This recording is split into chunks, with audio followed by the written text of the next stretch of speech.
So you have the fries, you'll have your chicken sandwich, or you'll have the burger. Yeah. You'll pick it up, and now it's a juicy one, and now you're dripping. Oh yeah. You're dripping on the plate, and now there's so much liquid. You're married to this burger. That's true. You've got to eat the entire thing. Like you want to take a break, but there's too much liquid at the bottom of your plate, so there's nowhere else to put it. Oh yeah, that's the worst. What do you do? Yeah, what do you do? You ask for a second plate? No one does that. It's too much work. So you're like, I guess I'm eating my entire burger before I get to my fries. Yeah, I mean I've had that, especially at more like upscale gourmet spots. Like you know, I won't get that if I'm at like, you know, a lot of these fast food spots. You still kind of eat the burger in the wrapper. Like the thing is, you don't know. You'll pick up the burger and you're eating it, and then it starts dripping. You're like, it's gonna be one of these. Yeah. Now I gotta finish this. See, that's why I have like a weird love and hate relationship with avocado, because as great as avocado is, it's so slippery, especially for burgers. It'll always squirt out. Yeah, it'll always like slip out the back. Yeah, and then I'll have to stab it with a toothpick, and then eat it that way. I'm trying to put the avocado back in the burger. Someone needs to make a less sticky or like a less slippery avocado. I know that. I feel like everywhere you go, whether it's an In-N-Out burger or like some high-end or whatever sit-down restaurant, and they bring out like a medium rare. Do you do medium rare or do you do well done? I do medium. Okay. You didn't know medium's an option? I don't go medium. I just go medium rare. I just because you don't want them to even chance it of it being well done. Yeah, I mean, so if you go medium rare. It's just at best you're gonna get medium if they fuck it up. Yeah, which you can still handle. Yeah, you could do medium. Like when I was younger in high school, I would always do well done. I never knew the difference. You're like, I'll have a well done steak with ketchup, please. And can you cut it to make it look like a dinosaur? Yeah, and then and it's wild because I still go out with friends now, and you know, at our old age, someone's like, I'll get a medium rare burger. I mean, a well done.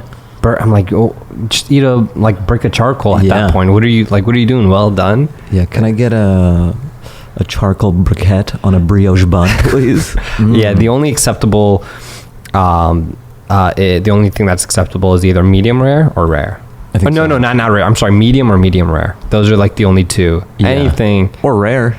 You could do rare if you want like salmonella or whatever comes from raw meat. Just bust it out the fridge and bring it out here. Yeah, just don't even like thaw it. Just put the ice. Put it on a stick and like let me eat it like I'm in a zoo. All right, so that song was by Tomas. It's called Touch and Go. Two names. Tomas. One name for first and last name. And it's got that little accent on it. Okay. He's obviously French, and the song is so French. Then be Toma. Oh fuck, really? Yeah. Toma. Yeah, Toma. Then why That's what it is, right? Then why is it Tomas or Toma? Well, it's Tom. My cousin's name is Tomas. I think it is Tomas. I don't know. He's probably a listener, so let us know. Fuck the French. No, man, come on. The French are awesome, dude. Like, so much of the music I listen to is French. Certain songs, like that song you just heard. Yeah. It's so if you're into this type of music, it's so quintessentially French. I think it falls along the lines of like French touch. Yeah. Just their synths, the drums.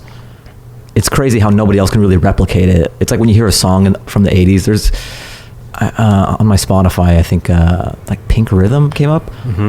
It's the name of this band, and it just, I'm like, fuck, this sounds like from the 80s. Yeah. But some bands make music that it's like kind of from the 80s, but I'm like, this sounds so 80s, but kind of contemporary too. Yeah. I go, they couldn't have captured the sound.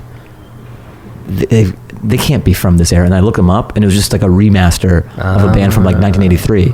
God damn. And that's just I always think it's so crazy how bands have a certain sound for a decade. Mm-hmm. Just all music kind of has this sound that you can't replicate. Yeah. Like you could try to make approximations. There's a guy, Mitch Murder. He's one of my favorites. He makes really dope sounding 80s music. Okay. And it's like cinematic and it's kind of scory as well.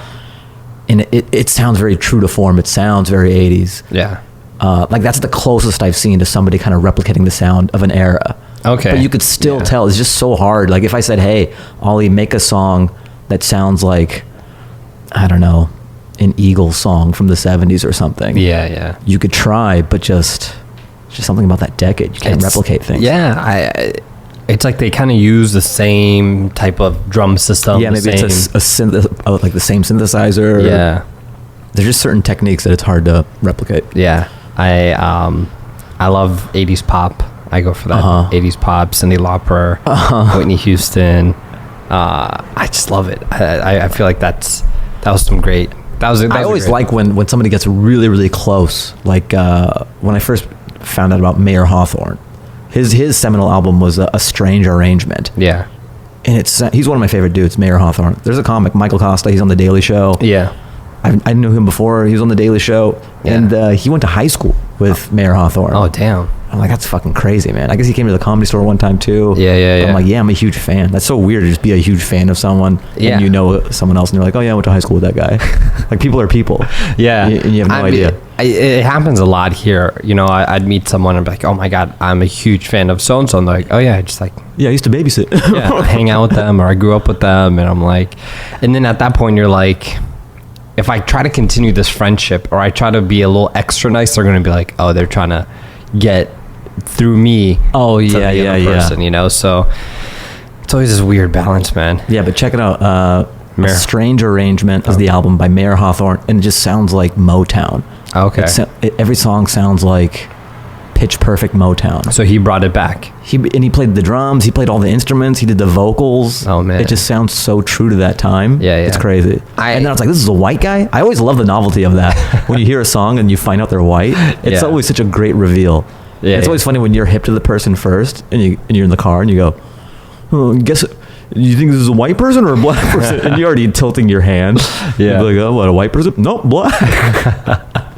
Like Tina Marie or Eminem like, you go, oh, fuck.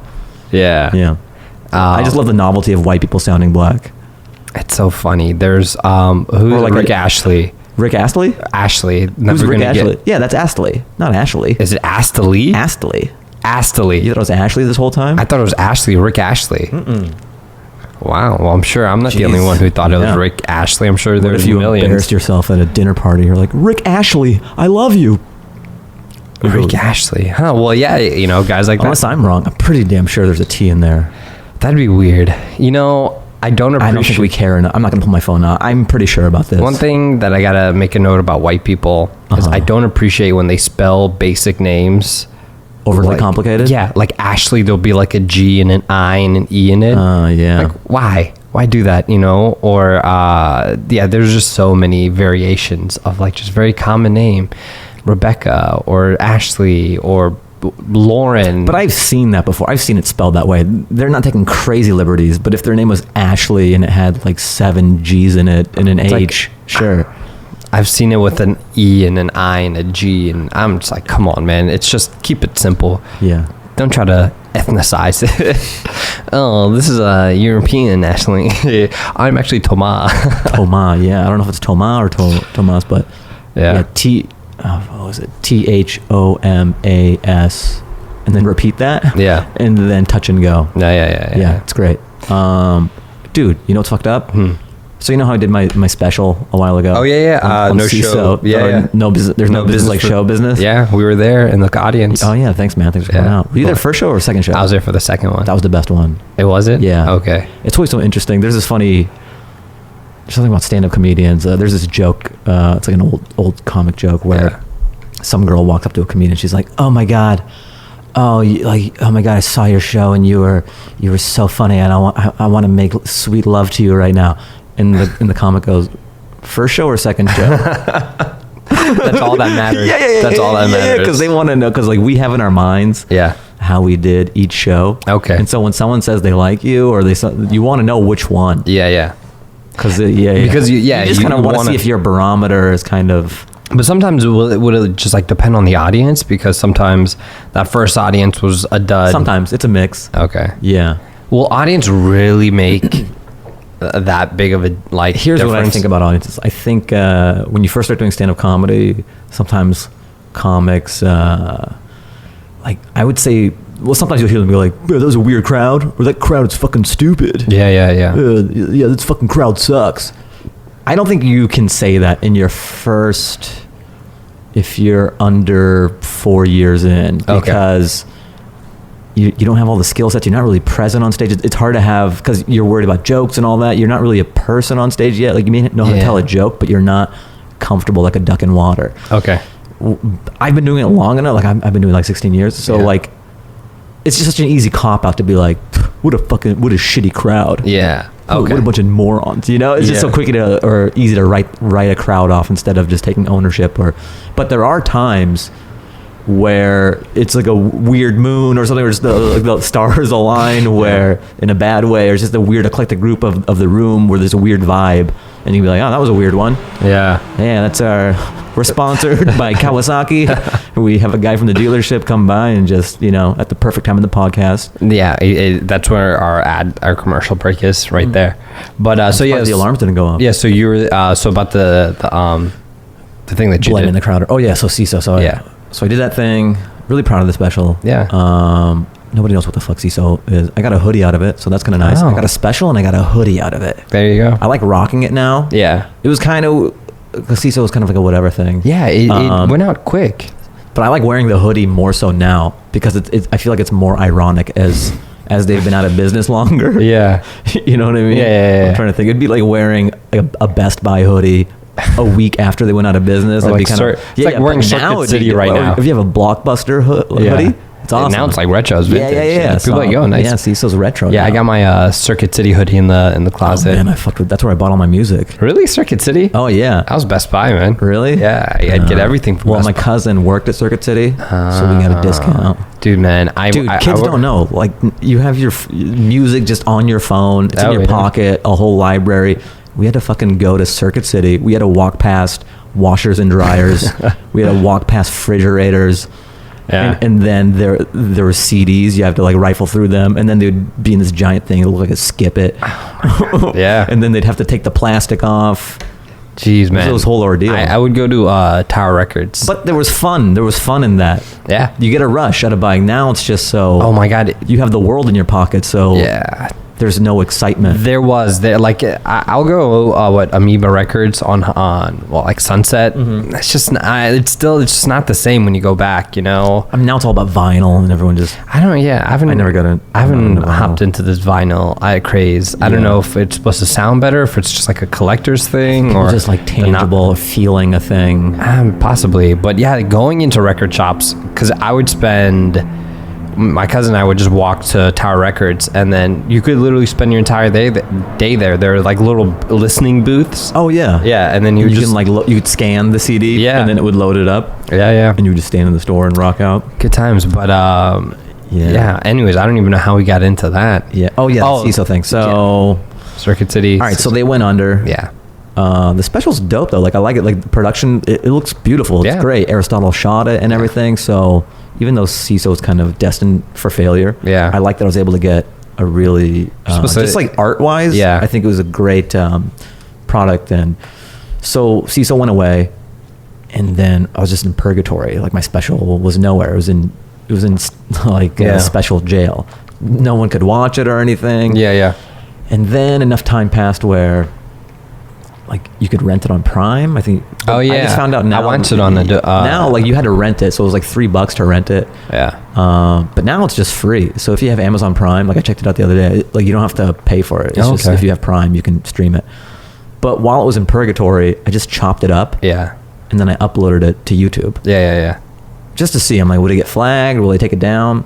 And then it didn't. They allowed me to upload it. It says like, oh, it's been copyrighted claim. This doesn't affect your standing. They're just going to run a banner on it. So I'm like, that's cool. I don't give a fuck. At least it gets to stay on YouTube. Yeah. And it just has a little banner that people can X out of. Yeah. So I uploaded 20 some clips. I just had a playlist, and it's pretty much my entire special just chopped up. Yeah. And it's been months. It's been months since it's been up there, and it's been fine. And then the other day, I just got all these copyright notifications, and I have all these strikes. I have like 10 strikes. What? Because they suddenly changed their mind. That's ridiculous. And now they're like, we're going to disable your account in 7 minutes. So I'm like trying to. Whoa. And there's no person you could talk to at YouTube. So I'm having to talk to robots and shit to just send out these forms and hope a human reads them. Yeah. But here's the fucked up thing. So it's claimed by The Orchard Music.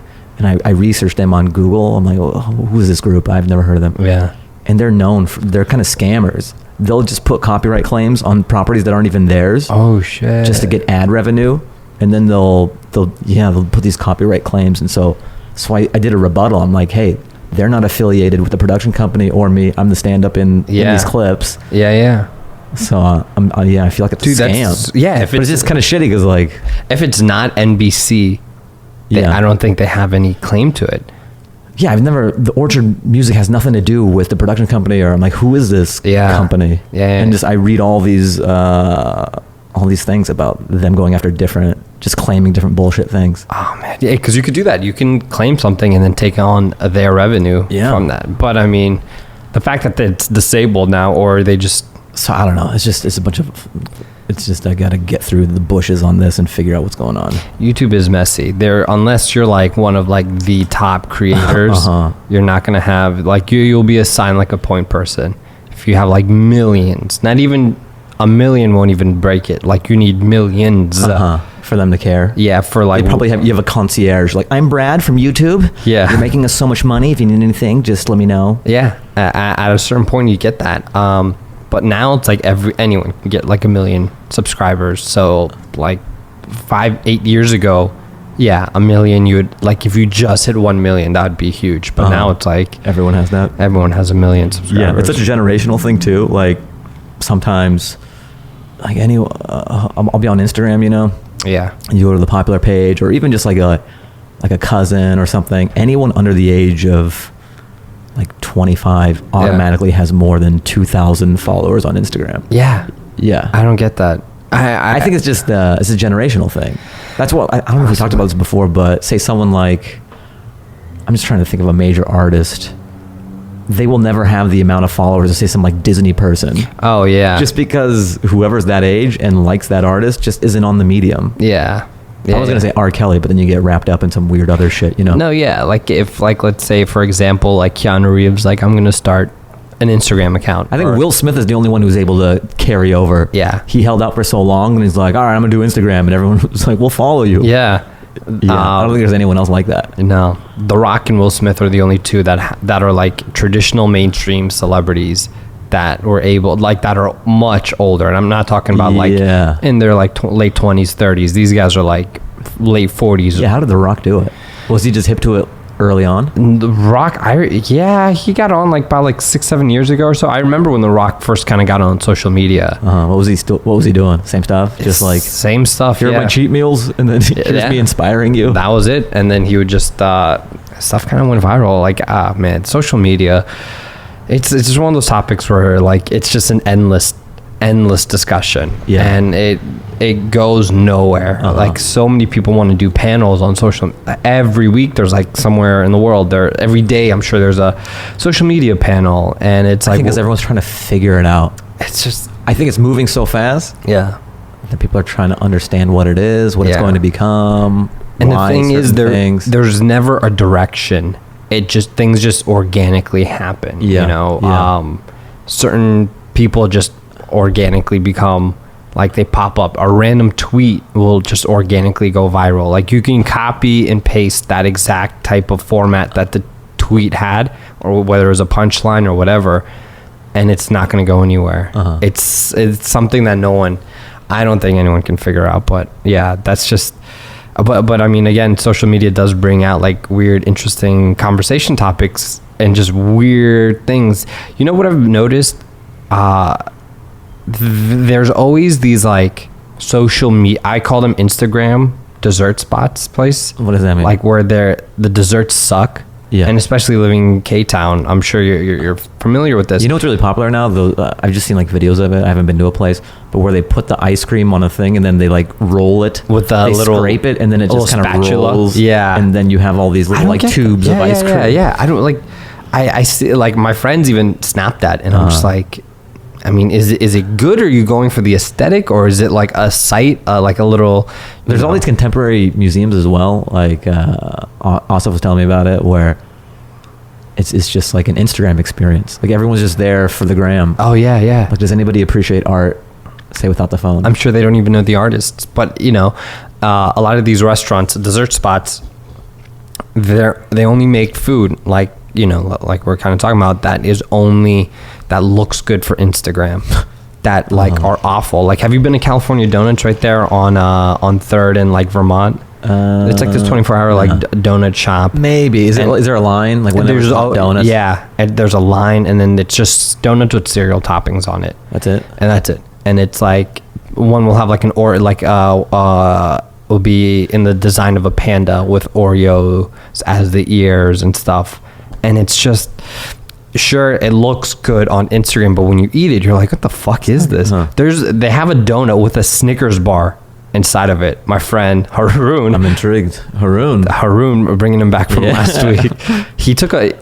We got the Snickers donut, and he takes a bite, and there's a Snicker bar inside of a donut, and you're just like, sure, it look. And then there's one spot right here, a couple blocks down, that does I think it's frozen yogurt and cotton candy, where it's literally a cup of frozen yogurt, and they just put cotton candy, like a little blob of cotton candy on the top. It's not so easy being a donut manufacturer. It's like, what else can we put into this donut? What ingredients? There's just a lot of these spots. My rule of thumb is they put Altoids in this donut. It's the new. We gotta try it. My rule of thumb of like food spots in LA, it's like if there's a line of white people outside of it, I don't go. It's overrated. Like, I'm not gonna bother going to that ramen spot. I'm not gonna bother going to that. There is a ramen spot. It was close to the Improv. It was on Melrose. Yeah, Tatsu Ramen. Yeah. Tatsu Me and Ramen. Brent Weinbach, we would go there all the time. Yeah. And you order on these touch screens and everything. Super low key, chill, great ramen. Yeah. And now it's a clusterfuck. Yeah. Like, I would never go there now. But then, like, and the thing is, it's not like I value my time too much. There's so many better ramen spots. There's Slurpin' Ramen, which is like a couple blocks from here. Okay, on 8th Street. Yeah, on 8th. Yeah, I haven't been there. You know, there's so many different areas where it's like, what's so great about Tatsu Ramen that... Here's the thing, even if it is great, have I talked about this where, like, if like, it's not worth it, even if it's a great place and it just takes that long. Yeah. I'd rather go to like a 3-star place, or like I value my time more than my taste buds. Yeah. Because when I'm like, especially here when I'm hungry, I'm like, we can walk somewhere, drive. How much better can it be? It's not 2 hours wait. Better than. Yeah. You know? I went to. It's funny. I went to Tatsu Ramen. Ridiculous wait. And then first you wait to order. Once you order, you wait to get to those little touch screen things. Right. Once you order on that, then you have to wait to get a table. And then you finally get seated, and then there's an additional 30-minute wait for your food to get ready. So like you spend at least an hour and a half there. Yeah, you have save the date. We're doing lunch. And I wrote this petty Yelp review after that, and the guy was like, the owner something responded and was like, well, just show this to the waitress next time and you'll get a free meal. You have to wait 3 hours in line to show them. Yeah, I was like, that's not worth it. But one time I walked into this, sometimes Starbucks will just, it'll be the lunch rush or something or break, and there's just a huge ass line just at a regular ass Starbucks. Yeah, the one here on K-Town. Right on Wilshire. Yeah, so I was I gotta walk into it, in the line, it's almost out the door. Oh, it wraps around, yeah. So it's funny. I mean, it won't come out the door, but it was pretty damn long. Yeah. So it's funny. I'll do this. I'll open the door, and people will see me open the door, and then I'll just leave. And nobody else does that. Everyone else just gets in the line. It's like, I'm just gonna wait. One time it was so long, I got in there, and then I took a picture of the line. Yeah.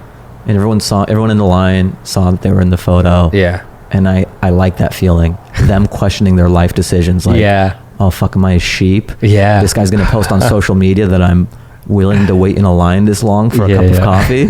And there's a coffee bean across the street. And there's a McDonald's. Dude, right next door. So many and that's what this whole idea of gentrification kills me, because it's there's so many local coffee shops here. There's so many these little mom and pop coffee shops that are really good. Yeah. You know, and it's all within a block or two walking from each other. You know, there's House Coffee Hunter there. There's Mr. Coffee. There's Loft. I understand if you like Starbucks, but go there when maybe there's less people. You're like, today I'll just try some other coffee shop because the line's too long. Yeah. But not like, well, I got to get this rain or shine. I don't know, man. Some people just man, this is or Hype Beast. Sometimes I'll be driving, all the streetwear shit. Fairfax. I'll be driving on Fairfax or La Brea to get to the comedy clubs. Yeah. And there's just people. They just look like hip homeless people. Yeah. They're just sitting in chairs. Yeah, they're just homeless people dressed fresh to death. I play this game where I drive through. When I drive through Echo Park, Silver Lake, or Los Feliz, and I play a real game called Is He Homeless or Is He a Hipster? Because there's just legit, I'm this guy where I'm moments away of actually giving someone a few dollars, and then I see them pull out their phone and their little chain wallet, and then I'm like, oh, never mind. Yeah, he's good. I guess he's a hipster. Just look for the cold brew. Yeah. Then you know. Yeah. But there's so many little like areas of that. Hipster or homeless. I don't know. That's the LA culture, man. Yeah. Yeah. I think it's everywhere too. But yeah, those little hype beast lines. I don't like. I saw that. What was it? Yesterday, I was going up La Brea. Just every day. Sometimes What's I just the new release. Yeah. It'll be like a supreme key. And I don't want to be that guy to be like to roll down and come by and be like, It's like Beanie Babies. hey, It's just like so cool Beanie Babies. what are you guys in line for? You know, I don't want to be that guy. I've been in lines before for like galleries. There was like a Daft Punk gallery pop-up yeah. shop last year. Don't they have a Saved by the Bell one? Yeah. Where's that? Have you been there? That's, I think it's on Santa Monica and La Brea, I believe. Do they Like, serve actual food there? I don't Because they have the know. Max. Yeah, you know? that's what it is. I don't know. I haven't been inside. I don't know if it's still. I think it's still around. But like whenever I wait in those lines, I feel like an idiot just waiting there, you know. But when people come by and they're like, "What are you guys waiting around for?" I just feel like a dad. I kind of want to dress up like a dad. Just get some jeans from Sears and tuck in a dress shirt and have a fanny pack and have glasses and be like, hey, what are you guys in line for? Yeah? Oh, that's cool. Cool shoes.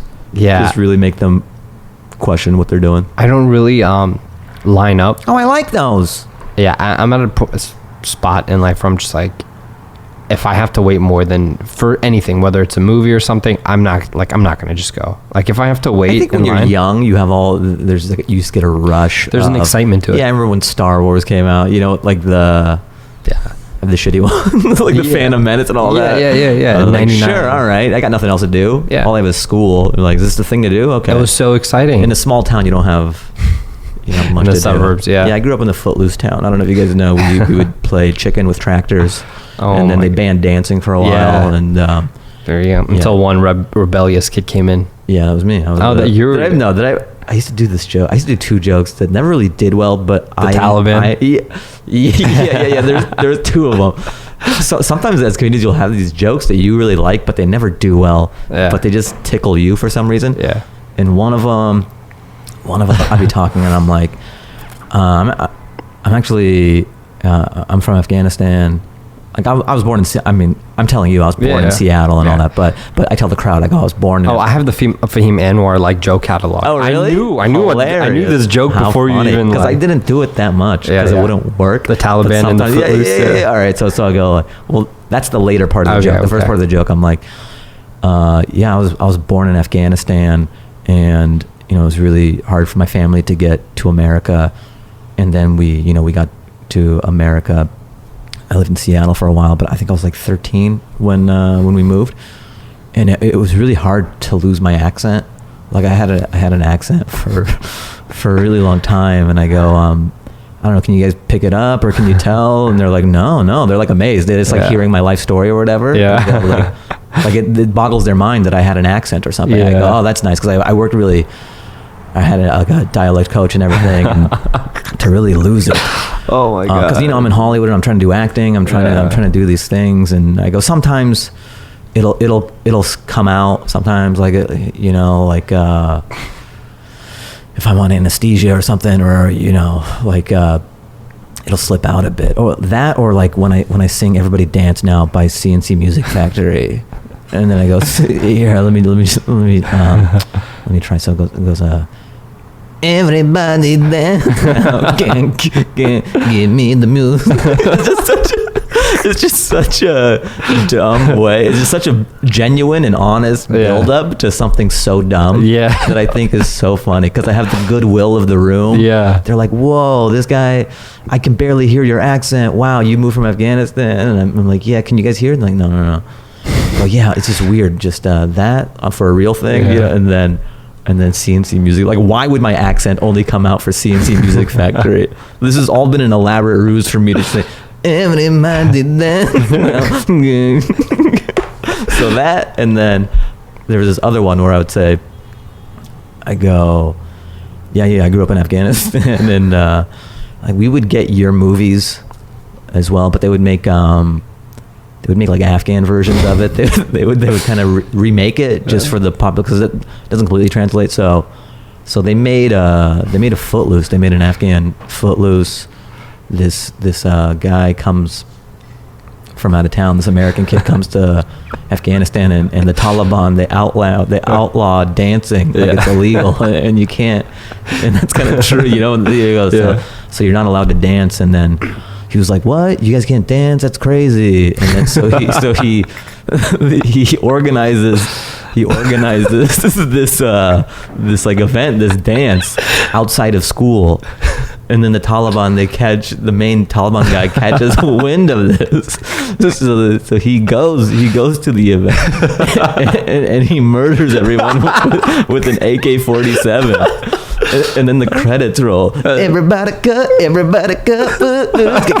footloose. And I go, it's more of a PSA. It was more of a PSA, and it says like, don't dance from the Taliban. Oh my God, I remember that. I just think it's so funny, like the Taliban catches wind and then just lights everybody up in the barn. Yeah. There's no happy ending. Yeah. It's such a like feel He's like good. the main character's in a cummerbund, just bloody on the floor, and there's glitter everywhere. The second he jumps in and he's like, let's dance. Let's dance. Everybody go,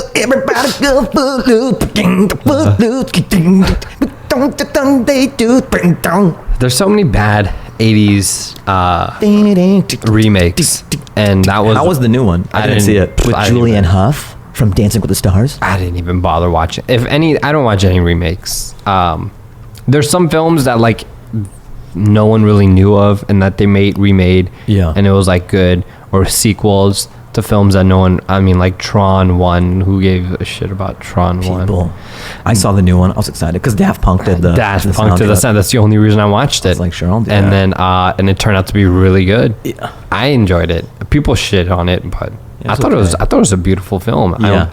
Stylistically. Yeah, it was one of those films where I bootlegged and watched it on repeat over and over and over again. Oh, I'm just remembering we have a goat face deep cut. We did Iraqi Tron. Oh, you're right. That kind of went viral. Dude, that was hilarious. We went all the way to Lancaster to shoot that. Yeah, I was always wondering where you kind of filmed that. Yeah, that was. We had to get out there to make it look like Iraq. Okay. Yeah. I mean, if you were out there, you might have as well have gone into like the. And they almost shut us down because, oh man, sometimes when you shoot these things, people just see the finished product. They don't understand how hard it is sometimes in the shit you have to deal with, like police trying to shut it down because we don't have permits. We're just out there. Yeah. And sometimes some cops will just be like, you guys got to get out of here. So they hassled us 2 or 3 times. Yeah. And they were coming back. We needed one more shot, and we're also battling with sunlight. Yeah, yeah. So luckily we got it. Yeah. And that's the lifestyle of a guerrilla filmmaker. Yeah. The thing I was trying to get. That's kind of nice. Once we did the Comedy Central thing. Yeah. We're like, oh fuck, this is what it's like to just not have to worry about that. Yeah, like all you have to do is just write the thing, close down the show block. up, and everything else is taken care of. It's great. That's what we strive to, is just to get to that place in where production. someone wants you to do the thing, and then you could just like lock down a street, and you don't have to be like. We locked down a few streets. It's great. Yeah, and you don't have to worry about like pedestrians, cars. We gotta wait till this person walks by and then we can start filming again. Yeah, a lot of holding for traffic, guerrilla style. Yeah. Hold on. Yeah, I shot something at the cemetery. I think I was trying to get you to help out, but I shot it the other day. What if you did Thriller and you had no idea that existed? You go, this is gonna revolutionize music videos. I go, have you never seen Thriller? This is exactly like Thriller. Dude, I hate having those conversations with people. Like and what? I have a lot of friends, or just, I don't know if they're friends or they're just people I know. They'll come up and be like, yo, I got this idea for you, man. Like, you got to make this into a short film or do this. And I'm like, okay, man, what is it? And then they explain this entire plot, and I'm like, yeah, that's blah blah blah. Yeah, that's Bad Boys. Yeah, that's Moana. You know, like it's like a film that's like really well known. And I have no idea. Yeah, and I'm like, yeah, that's been done. I had this one guy, and he was like, I want to do this, and then this happens, and then there's a race, and then blah blah blah blah blah. And I'm like, yeah, Fast and the Furious. Yeah, I was like that. And then they race for pink slips. Yeah, I was like, that's literally Fast and Furious. His name is Goretto. Yeah, and there's a guy named O'Neill. Which one who's O'Neill? Is it O'Neill or O'Brien? O'Brien was Paul Walker. O'Brien. Tyrese is doing pretty well, huh? He's been part of like 2 franchises. Jeez, man, how I like what? Fast and the Furious, and then Transformers. Well, he was. Is he in that? Is he G.I. Joe? He was. He was one of the guys like in Transformers 2 or 1 and 2. something like that. I don't know. I can't keep up with the Transformers. I think it was Transformers 2. Yeah, I think I and bowed 3. out after 2. Like, I get it. They fight and smash into buildings. I still watch that shit, man. I haven't watched the new one. I just love. Are you excited for Bumblebee, bro? No. I only watch Michael Bay trash. And besides that, you know, I super excited for Bad Boy. Another thing like Bad Boys 3, but yeah, I just hate when people are like, and they go on this long-winded thing, and I got to be the one. Sometimes I'll just be like, oh yeah, bro, that's a great idea. Yeah, I'm gonna look into that, because if people forget, like so many people get excited over an idea. It's easy to lose steam on an idea. Yeah. And I've gotten to the point where I let them just forget about it or just lose interest in it, and I'll be like, yeah, dude, that's so great. I do that. I feel that's 90% of Hollywood, just like this idea, and then we get so and so, and then the next day comes, and they're like, what? I was on coke. I did it. Yeah, but that was a good idea then. Yeah. Now, if I ever have like any type of an idea, I'll write it down. If I genuinely like, I want to push this further, I'll write it down to like. Because I don't want to be like, oh, let me go and start pitching it. I'll just marinate on it, and if I still want to do it a couple days out, okay, it's a good idea then. Yeah. That's how. Yeah, I don't just like act on everything that comes in my head. Hit up like people that, I don't know. Sometimes people like to just exhaust their resources. Just burn every favor. Yeah, I'm like, I only have like one favor I can do for you, and that's it. Like, you really want it to go out on this? Yeah, we kind of have to do that with the Goat Face thing. Yeah, like, that's November 27th. So. We're doing this PR campaign, and it's so much strategy. It's kind of annoying. You just want to. I'm the type of guy I just want to make the art. Yeah, and just leave it out there. I just want to make art. That's it. But there's all these other things that you can't just do that because it's show business. As you've heard a million times. So what do they get you doing? It's not like I have to do it, but it's sort of like you make this thing and you want to give it the best chance to succeed. Yeah. So you have to think about like, okay, what do we release? What are some, like 6 weeks out is kind of the window to get people excited, or to get them to put it on their radar to watch it on this date and everything. Yeah. So you need to have assets to release every so often, and like, how do we do that? How do we do we do podcasts? Do we get friends to tweet a certain thing at a certain time? So it's just like strategy, so you don't blow an opportunity. It's like this event is coming up and you want to make the most of it. So it's just a lot of strategy, a lot of phone calls, a lot of, talking. Like, we're going to get the billboard on Sunset. Whoa. Right by the Pink Dot. So that's dope. We're working on the key art for that, what it's going to look like. Yeah. Aristotle mocked up a nice little drawing of like kind of concept, what it's going to look like. It looks cool. Oh. So things like that. And then what trailers, what sketches maybe to release early. And yeah, it's a whole thing. I'm excited for that to come out. Thanks. Yeah. Yeah. It's a massive spot to get a billboard right on La Brea. Man. Dude.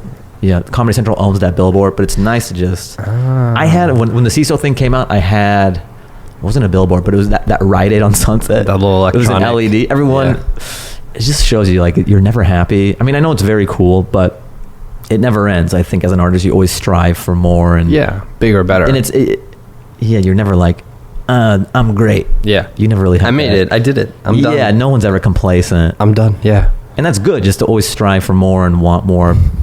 But also be appreciative and stuff. It's not like the world's against me or anything like that. Yeah. But it was that LED on Rite Aid. Yeah, and everyone's like, "Oh, that's awesome, man!" And part of me is like, "Me, it's not a billboard." Yeah. You know what I mean? Yeah. It shows like how much the toilet paper's on sale in the next slide. Yeah, it's only up for like 5 seconds. It's up for like 5 seconds, and then it goes to the next slide. Then it goes to the next slide, and then I'm back up a minute later. Yeah. I'm like, I just want a billboard that stays there. There's no winning, man. You can't win in this industry. It's rare. It's very rare. Yeah. But baby steps. Baby steps, man. That's the most we can do. I love when people like hit you up from like a year or 2 years ago, and they're like, "So what are you up to?" As if like, and they'll ask it in a way where they're like, "I'm expecting some big news. I haven't heard from you in so long. I'm expecting you to be like next in line for a nomination for an Oscar." And it's like, yeah, man, this is like this whole entire business is just baby steps, Yeah, and you don't even realize. You just live life, and then you're like, oh, I guess they see me as this type of guy now. Yeah, and you have no idea. Yeah, it's good to be so busy with your shit that you don't even realize. Like I went to the Comedy Central Emmy party. That was kind of cool. And I'd never been to that before. Yeah. But I guess when you have a show with them, they'll invite you too. Oh, well, yeah. Whereas beforehand, I guess there was no reason. The roast was the first thing. Okay.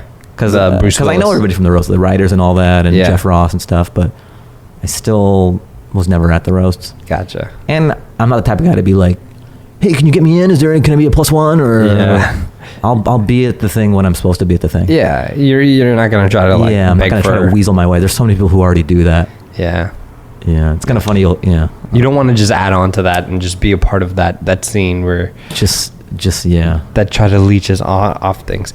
Speaking of leeches, man, do you ever have that? I'm covered. You should take your shirt off. I'm like, what the fuck? Speaking of leeches, you've been podcasting this whole time with all these leeches. Yeah. Do you ever have like friends that just like if you take them out and you're like, oh, let me like treat you out to lunch or something, and you're like, it's on me.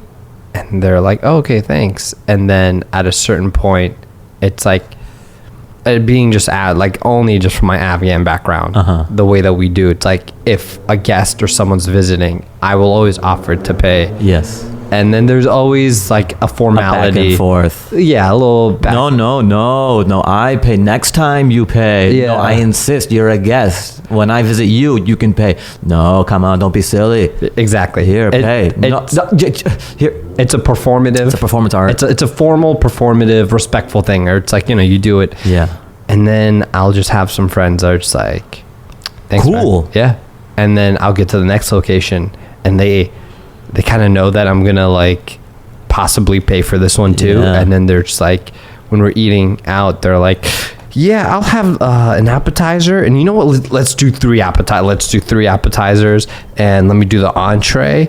And then let me just go ahead and order the dessert now. And let me get this. Let's do the chef special. See what he's into these days. And then they'll look up at me and be like, do you want market price? MP's market price? Yeah, that's cool. Do you want something? And so the leeches, have you ever dealt with those where they'll, cause I've had to deal with people that make it seem like they're going to take on the bill the way that they're presenting it. And they're like I'm going to order all this. Do you want anything? It's like, of course I'm fucking at this restaurant with you. I'm sitting across, like, what am I going to like watch you eat? Of course I'm going to fucking get something, but they're making it seem like, hey, anything you want, you've got it. But then at the end when I'm like, it's cool, it's on me, bro. I appreciate it, man. Thanks, brother. Damn. I'm like, you got burned by an Afghan twice? Multiple times. It's unheard of. There's leeches out there. Do you deal with those leeches? Do you have people like that in your life? Any situation that you've been in? No. How do you deal with these leeches? Not like that. Sometimes I don't get it like that. I don't get it. Sometimes I'll get kind of like favor leeches. Like being in comedy. Okay. Sometimes someone will expect too much. Like the ask is too big. Yeah. And that's kind of annoying. Okay, what's a big ask? It's not that big of a deal. I think people have different standards, and I just think there's a certain decorum with approaching a comedian for something like, hey, can you talk to so and so for me? And maybe it puts me out. Like maybe I barely have this relationship with someone. Yeah. And now I'm putting my relationship with that person on the line. Yeah. By you asking me to do this thing. Yeah. And that sucks. Like if it was a no-brainer, I'd be like, for sure. Yeah. But sometimes when it jeopardizes my relationship, that's kind of already, it's not like I've known them for years. Yeah. It makes me look bad. Yeah. And I don't like that. Okay. Yeah. So that's the kind of leeching. Gotcha. I talk about. Okay. I always get these favors where, if it's like a close friend or a family and they're like, hey, can you film this or whatever? And I'm like, all right, yeah. Like I won't charge them. I'll be like, all right, I'll just roll up with my camera. I'll film what I can. And then at the end they're like, can you edit this as well? And I'm like, yeah, I guess I'll get to it. Wait, who are these people? Friends, family, but mostly friends. Yeah. And I'll be like, yeah, I'll edit it whenever I get to it. Like I actually have clients that are paying me a lot to edit this other project. So priority, you're not priority. And then I'm getting like the follow-ups. Hey man, what's the status? Where we at? Blah, blah, blah, blah, blah, blah. Follow-ups like you're getting paid? Yeah. And I'm like, all all right, man, like, here, I'll just fucking piece some clips together. It'd be funny if you just throw it in iMovie and just do some default thing. There's all these star wipes and royalty-free music. I've done that. Here you go. I've literally done that before. And then I send it to them, and then they send me some fucking notes. Like, yeah, can you do this? I need these by Tuesday. And I'm just like, at that point, I ghost. I'm pro ghosting. Yeah. If anyone annoys you, friends, family, whoever the fuck, client, just ghost the fuck out of them. I don't think anyone needs an explanation of why you ghosted. Even if it's in a relationship or you're talking to someone, if you want out, just shut the fuck up and just ghost. I'm pro ghosting. Some people are like, it's the path of least resistance. Yeah, man. Some people are like, oh, that's very toxic, and it's very like, you know, like you're like not traumatizing. I don't know. There's some fucking buzz. People just love to throw buzzwords sometimes without knowing what it really means. Emotionally, I think manipulative, people are smart.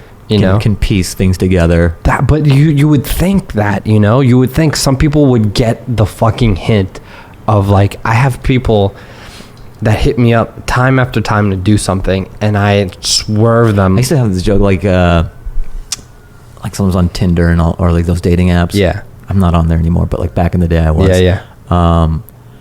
They'd be like, if you're under 6 feet tall, like, don't even bother. Yeah. I'm like, you don't need to say that. You just come across as like a huge bitch. Like, even if that's your truth. Yeah. You don't need to put that in your bio. Yeah. All you got to do is if a guy hits you up and you can tell how tall he is and you just don't reply. Yeah. And I go like ladies, guy, like, we're very smart individuals. If we hit a girl up and don't hear anything back for like 3 months, I think we get the idea. We're not like, I hope she's okay. I have to disagree, Should we man. call the authorities? I think Sarah is missing. I haven't heard, and she didn't reply to my Tinder message. There's people that are legitimately like, they're so stupid. If you don't hear back from someone, move on. It's so obvious. Well, see, that's the thing for like very logical thinking people that are very practical. Yes, that's a sign. Move the fuck on. This person's not interested. But from like friends I know, and a lot of like women that I know, guys are so fucking like, you would be like, the level of stupidity guys go through. So like, for example, like these like swipe apps, they don't respond. These guys go and find their like Instagram, DM them on Instagram. Hey, so like we matched last month. Right. And then like, I don't know if you've ever seen like those screenshots where it's a guy. I saw the video of you twerking. Thought I'd say what's up. Yeah, there's like, oh, you twerk pretty good. There's so many. What are you doing this weekend? That are like every week, or it's like, hey, next week, hey, for like weeks. It's like, dude, I have this one guy that, and it's not even like a relationship. I have this one guy that I always think it's so funny when someone's on Facebook. I mean, I'm rarely on there anymore, but yeah, you'll get an ad from something that's obviously like a Russian catfish sex bot. That bullshit. Is so funny. It'll be like, carry for you. Yeah. Just huge tits in a swimsuit. Yeah. And you'll click on it. Yeah. You're like, what is this bullshit? Yeah. And it's just like 1,000 Indian dudes. Yeah. Or like all their friends are dudes. Yeah. How do you not know? Did you not go one? Like, how do you not know this is a scam? Yeah. Or why are you friends with this bullshit? I'll only click on it if I see it. I'll click on anyone's friend request as long as there's mutual friends. If I see like 2 to 3, I'll be like, oh, let me see who. And then I've clicked on like those bots where I know it's a bot, but I'm like, I want to see who fell for it. I want to see how good the bot is. I want to see how much like work. Yeah, I can almost tip my hat to a bot if the ratio is kind of 1-to-1. Yeah. I want to judge this Russian or Nigerian person.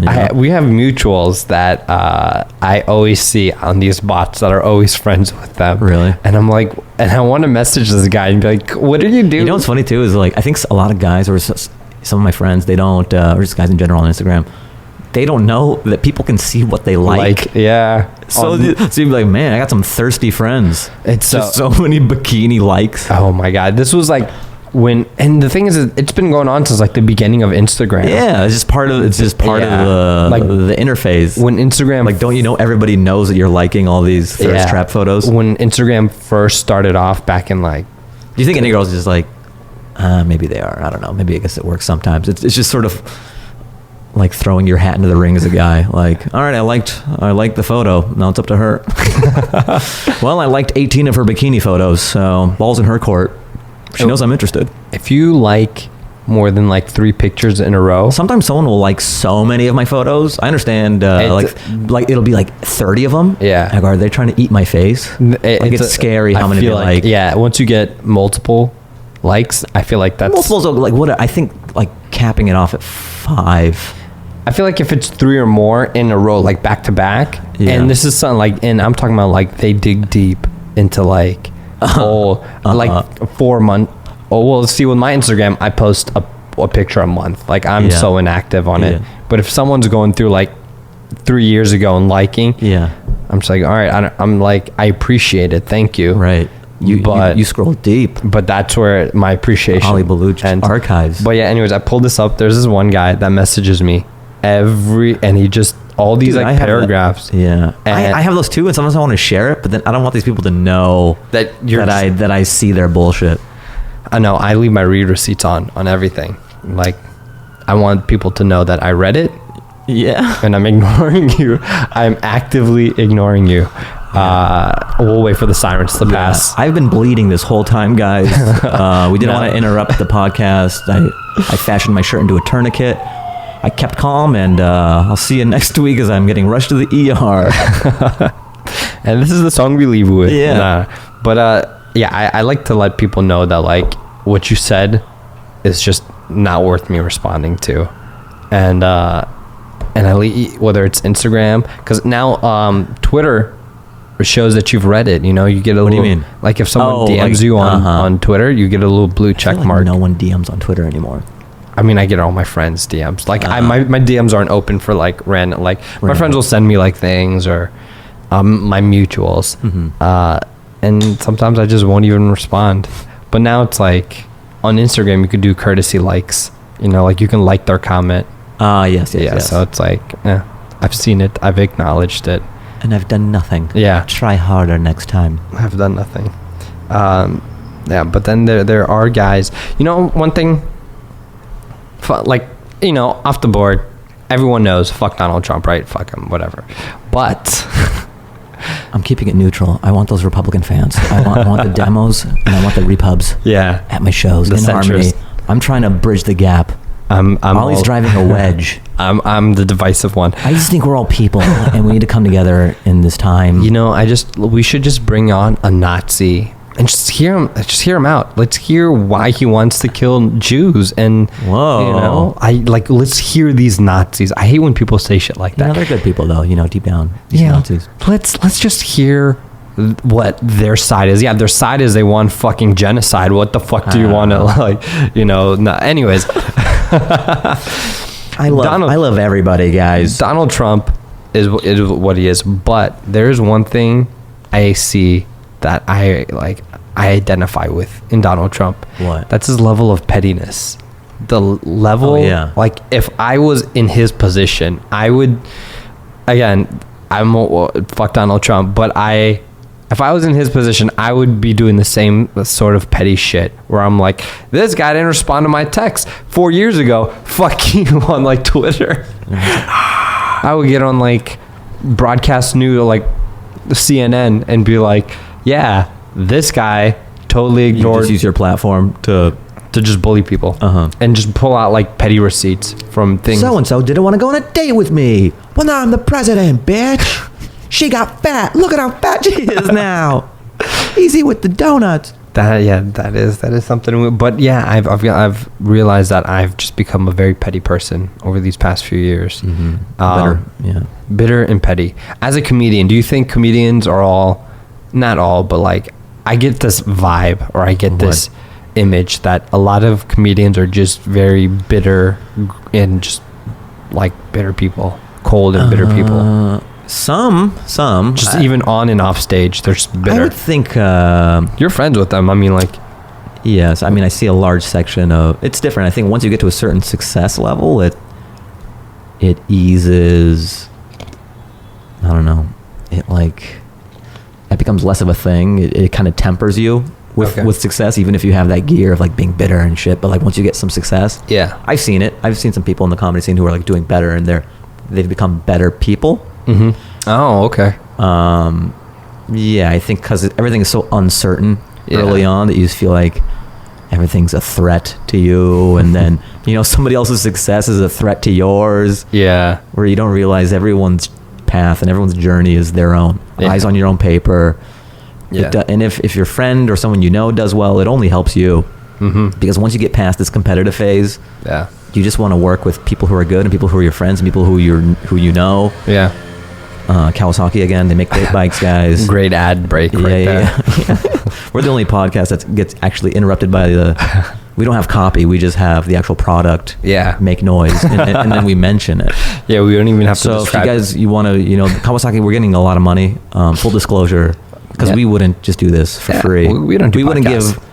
give, I have 17 reviews, or 17 5 stars. Yo, if you on this. haven't reviewed And I have this yet, four written reviews, so Kawasaki, word must have got to them, yeah, and they go, fuck Rogan, let's funnel all our money into the Fahim Anwar Dance Hour. if you're listening to this, our goal is to get 100 Is to reviews, get 18. What's the goal? 100 ratings Whoa. by at least the end of the year. This is a rating drive, guys. Yeah. All right. And then at least tell your friends, tell your mom, tell your cul-de-sac. so this is on iTunes, right? It's on iTunes. It's Yeah. on Spotify. Yeah, if no, the ratings, the ratings. Oh yeah. Yes. I don't know where else you can't really do that Really anywhere get else, there. right? Yeah. So if you're on iTunes, try It's to on give Google us Play. It's on. give us a star, 8-star, 10-star, 5-star, however many Sure. stars you can get, and let's Yeah. try to get this to 100 by the end of the year, which is 3 months away. Yeah. And then that's our goal. That's our goal, is just to beg, and that's my goal. Begging? I'm the beggar. Yeah, you're the beggar. I'm kind of like, do what you want. Nah, I'm like you. I'm gonna do this either way. Like, It'd if be you're cool. gonna- it'd be cool to get some help, but live Yeah. your life. No, I'm just like nah. You're like, please. Just We need what's a it. review to you? It's nothing. You just tap your phone with your thumb a few times, And then there you and go. it just means so much to us. It's literally nothing to you, but it would fill this hole inside of me. So the phone's already in your pocket. Just fucking take it out of your pocket. Listen to this guy. Load up iTunes. Load it up. Look, and if sure you could do a star, but you could take it a step further and actually write a written review, and that would mean the world to me. Yeah, just be like, these guys are You hilarious. make money. I don't. I need this. I need MeUndies to read this. I need Kawasaki to stay on board as a client. We need Blue Apron. We need Blue Apron. Squarespace. We need what are all those podcast sponsorships? Yeah, on it. That'd be funny if I get all these by some huge mix-up, I get all these supplement and GNC. I'm like, when I get shredded, guys, I use GNC protein powder. When I need a pump that'll never let me down, I reach for strawberry. That's probably the worst flavor. Yeah, Strawberry protein shake. Use promo code DanceHour84 Yeah, for an 84% discount. yeah, called the bicep hashtag Me and Asif, creatine. do this thing on our podcast where each episode's sponsored by Adidas for By what? Adidas. So each episode we start off Just hoping that they'll send you some stuff. Well, no, we were just we just Just did to make it once. seem- Once I just had this Adidas tracksuit on, and we were just let's just say we're sponsored by, and then we just fake it till you make it. and every episode we're this is sponsored by Adidas, sponsored by, and then there's sometimes I'll be like. Go on the website when there's a limited time. You use code apartment20. That'd be hilarious. It sounds kind of legit, Yeah, and you're just disappointed. And I'm it's a You're limited just time. trolling everybody. And I get so This many. code's not working, Dude, I get so many emails being the code Yo. doesn't work. I had to pay full price. What the fuck? I spelt apartment, and then I also did the abbreviation. I did it with a dot. I tried 100 numbers. I thought maybe I got the apartment number wrong. Yeah. So yeah, use this code for your new Blue Apron. That'd be funny if we just bullshit our sponsors, but they're super high end, like Gucci, Lamborghini. We're like, oh, what do you sponsor? MeUndies? We just got Versace on board, so Yeah, every time you hear a car exhaust, it's not about That it's goes not about by. quantity. It's about quality. You may have a lot of streams, yeah, but they like the shit we're doing. yeah. Yeah. People I don't. talked to Donatella, and she's like, I love what you're doing. Yeah, people I want to sponsor your podcast. People don't realize that we actually record this in the studio and we just have like background street noise. We have Foley artists. Yeah, do this. We're actually in a very sterile environment. It's no windows, nothing. It's like we're in outer space. There's so much padding. Yeah. It's crazy. It's a white room. There's all these acoustic things. Yeah, it's crazy. And we just But we have Dave, our Foley artist. Dave, say what's up. Hey, what's up? You hear that? It's hard to hear through the glass. Good work on the Kawasaki. You want to punch it in one more time? Yeah, do a Kawasaki. That was crazy. That was good. That was on command too. Yeah. And he knows when to bring in. So whenever we talk about anything like sponsorship, like anytime we're getting some momentum on a topic, he knows to just kind of bring it to like there's like switches. Yeah. On a soundboard, and he just kind of rides that Kawasaki up. Yeah. And it just adds an exciting element. Yeah, it sets the mood, the ambience, you know. Sets the mood. It feels like you're really in an apartment. Yeah. But we're on a soundstage right now. And we're in the Paramount lot. Yeah. Nobody knows, but now they know. I bumped into William H. Macy during lunch. You know, it's crazy. I just literally last week started watching Shameless. Oh, yeah? Yeah. And it's a very weird He said he's a huge fan of the pod. Yeah. Tell him we appreciate it. I will. Yeah. And next time you see him. But yeah, I started watching Shameless. It's not a... How many... There's like 8 seasons? Yeah, dude. There's a lot of... Like, I think season 8... man. It sucks. It sucks when someone's like, hey, watch that. And I go, how deep is it? 8? And one thing I appreciate, like my life too much. There's 12 episodes. Like, I watched Californication a couple years ago. I'm in like one episode of that. I saw... I'm in just enough stuff where I can ruin the show for my friends. Yeah. It's kind of nice. I remember seeing you in that episode. I play young Hollywood douchebag number 2. With the scarf and the beanie. Scarf and the beanie. But it was such a scene with David Duchovny. I mean, Adam Paley is in it. He was Hollywood douchebag number 1. Ooh. It was such a shit show though. Like, hey man, Californication. I still get checks. You get your They're royalties? not big checks, but I still get checks. Oh shit. Yeah. It's one of those shows. Like $2. Damn. So like, and from that one episode. Yeah. Oh, interesting. It's from replays or foreign plays, streaming. Oh, but it's chump change. Yeah. What if I was like, it's like $8,000 for young Hollywood douchebag number 2? Imagine what number 1's getting. But shows like that have like 8 seasons, 20 some episodes, and it just gets them like. Have you noticed a lot of these shows? Actually, if you wanted to get into like how to get away with murder or something, or how long's that been on? 3-4 years? I think so. And they have like 30 episodes a year. Yeah. Some of these shows, like, oh, you should check out Lost. I would have to fall off a ladder. Yeah. And break my back. And just be in bed all day. Yeah. The only way I'm gonna watch Lost is if I fall off a roof. Have you? Get lost. You've never load it up. You've never get me watched, my diaper. Never watched Lost? No. Oh, come on, man. It's one of like the best shows of all time. Sorry. Well, you can figure. Well, I'm gonna organize work. Yeah, I'm gonna organize an injury. Hey, my roof needs to be power washed. Me and some guys are gonna plan an injury for you. And, like, what's up with all? Why are these marbles on your? Guess you gotta watch Lost now. Now we're gonna boot it up, but yeah. So I can't do shows like Californication again, where it's like 20, 30 episodes a season. Like The Office, yeah, I can do The Office. Even if there's like 50 episodes of The Office, I can do that, but not.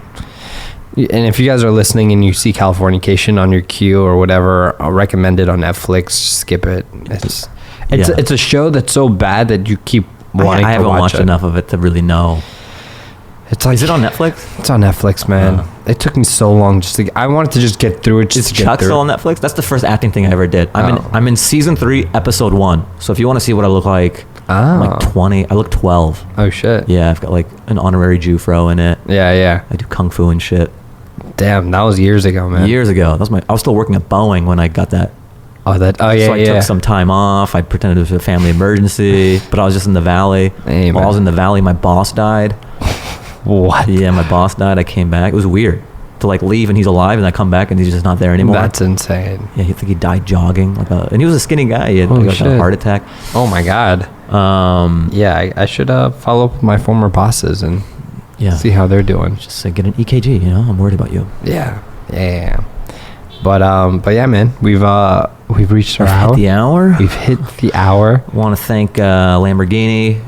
The Kawasaki. Kawasaki, you know, they've been with us for a while. Yeah. Ambulances, the fire LA department, fire department, Yeah, LA they've fire been department. sinking a lot of, so a lot of tax dollars are coming to our podcast. Just they Yeah. want to spread the word. If you have a fire, Yeah.